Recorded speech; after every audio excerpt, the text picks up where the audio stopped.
biggest challenge, I do believe, not the biggest challenge, but one of the challenges might be with biases, unlearning, and that internal work from an educator that can kind of halt and create situations where students might be in a position where they have a deficit view placed on them. So taking that moment to come back to being reflective with our practice and thinking about, okay, well, why do I think this? Is this actually informed by my lived experience and what I'm thinking, or is it a true assessment of what's taking place with the student in front of me? Yeah, so for me, that's one challenge, but I wonder if I'll come up with some more after. Stephen, you might share one of yours.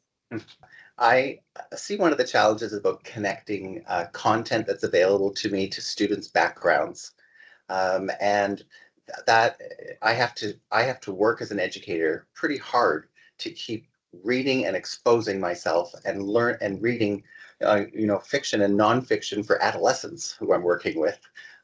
So I don't have a lot of time right now to read for myself because I'm constantly looking for resources that will connect, I'm hoping, for my students and trying to find ways to invite them into that discussion and invite them to bring resources into the classroom is an important part of that. I think that part of that connecting piece of connecting content to students' backgrounds and their worldviews, I I have had some leverage with talking with students about how we see the world and just understanding how our lens works. And I've done that in ways that have been, I would call them sort of a very quiet discussion. For example, the classroom that I was working in was on the second floor of our high school, and we could see out the window, we could see the parking lot, the student parking lot. And I would often have my students come to the window and read the parking lot and see and inevitably there's a student who knows every make and model out there in the parking lot. And then there's another student who's like, well, there's 4 red cars.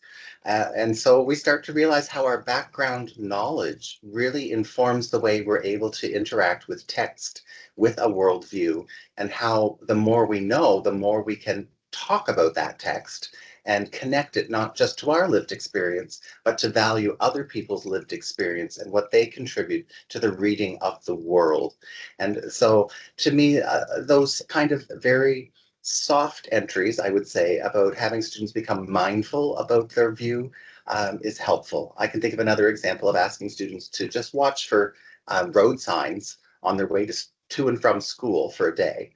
And what people noticed and didn't notice. Some students came and they noticed all of the signs that as their bus went by of all the protests that were happening in my local community. And another person said protest signs. The bus went the same bus. They didn't see the protest signs. They were paying attention to the stop signs and all the construction signs. And so these are just ways in which I think we can encourage young people to be reflective about the mindsets that they're carrying and what they bring to interpretation of themselves and the world. Just to connect to a few things that you had mentioned that really stood out to me, Stephen. A lot of the answers that we had brought up with the questions previously really do speak to the challenges that educators will face. And I hope that some of the suggestions that were brought up during this discussion can be things that they can grasp on and to use within their practice. I also wanted to tie back to some of the questions from earlier, because when I hear you talking about such a lovely exercise of reading the parking lot, where I could see so many students think to themselves, read the parking lot, what is going on here? But then for you to engage in that and to also think about that first question about, well, how do we create authentic critical thinking here and empathy? While one student is going to know every single make and model of a car, and they're going to seem incredible and exceptional, they have all of this knowledge, we can also ask, okay, well, that person only knows that there's 4 red cars, but are we going to think of it as they only know it, or what informed that there? What's our assessment of what's taking place there?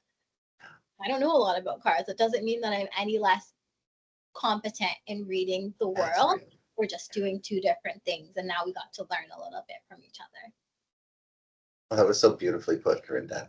Yeah, that's awesome. I love the idea of, I think there's actually an amazing through line between several of the comments you guys have made on different ways of approaching equity informed education and having cultural responsivity around embodiment, around locality, around, being sensitive to, the present conditions of your students, and being in tune with the environment through something as kind of like mundane as the parking lot. And kudos, that's like real teaching, to like just give me a parking lot and I can I can connect to the students. I love that.